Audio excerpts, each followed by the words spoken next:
Hello and welcome to TFA Analysis. Please subscribe to our channel. Thank you very much. To resolve this, but when certain dirty issues came in, children took the guns, went to the bush. They are fighting first the population, fighting the army, and fighting themselves. So those who say they are fighting three fronts. First themselves, because we are all living witnesses to the fact that most of them killed themselves. Then they have to start fighting the population that they are supposed to be fighting to protect because of ransoms and all the like. And then they are fighting the army. This makes me feel... This is one of the issues John Fru Ndi raised during a press conference in Bamenda concerning the Anglophone crisis. He started by saying that he is so worried because of the ongoing Anglophone crisis that have been going on for 6 years. And he called the attention of the Ambazonian fighters and even the Ambazonian leaders to know that it's very difficult for them to win because they have three different battles in front of them that they are fighting. One, that they are fighting amongst themselves, in which on this very platform we have talked about it.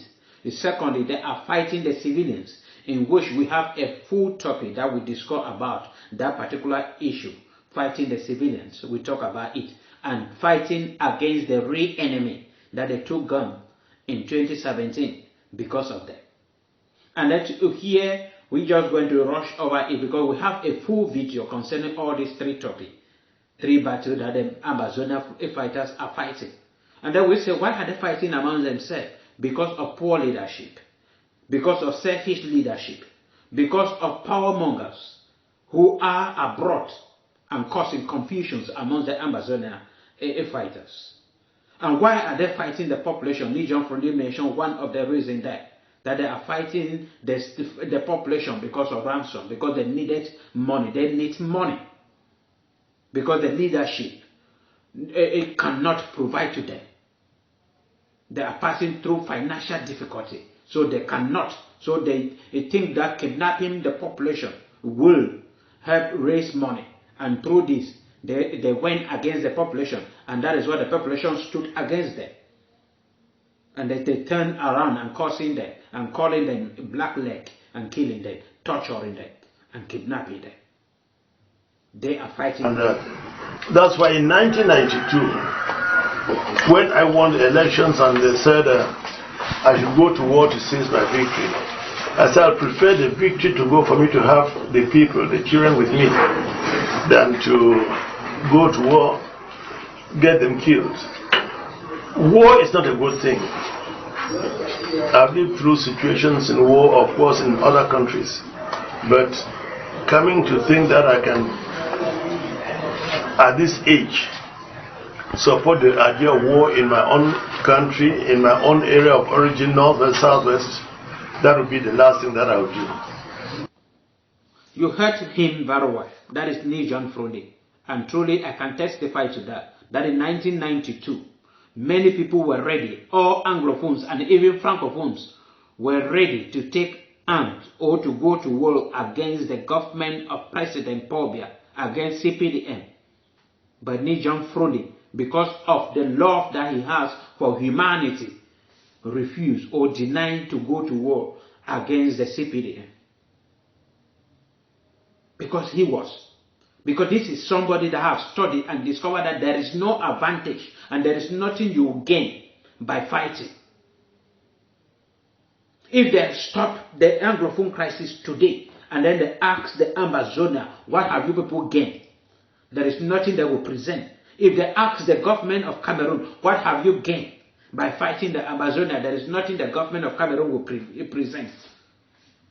The only thing is negative consequences. Thousands of people have died. For what? No good reason. Have they gained their independence? No.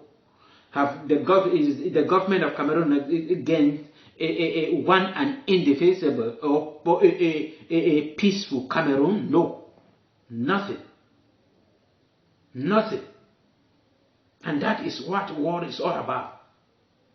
It always ends up with regret and regret. And up to now, I'm still joining my voices with the other people who are pleading that these boys should leave the bushes and come back home for us to build our country. In many of my videos, I told you people that I would never be tired begging the Anglophones or the Ambazonian fighters, begging the military or the Cameroon government to drop down their arms or to call for ceasefire. I would never be tired.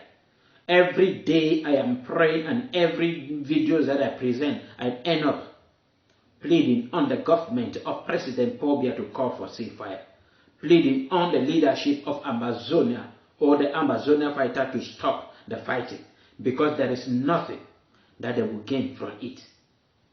The Ambazonian fighters will not achieve any independence through violence, nor the military of the Cameroon government will no way defeat the Ambazonian in order to have one and indivisible Cameroon. If they go on to fighting, they will fight for centuries, for many years, and will finally end up on the table. Why can you guys not go to the table now?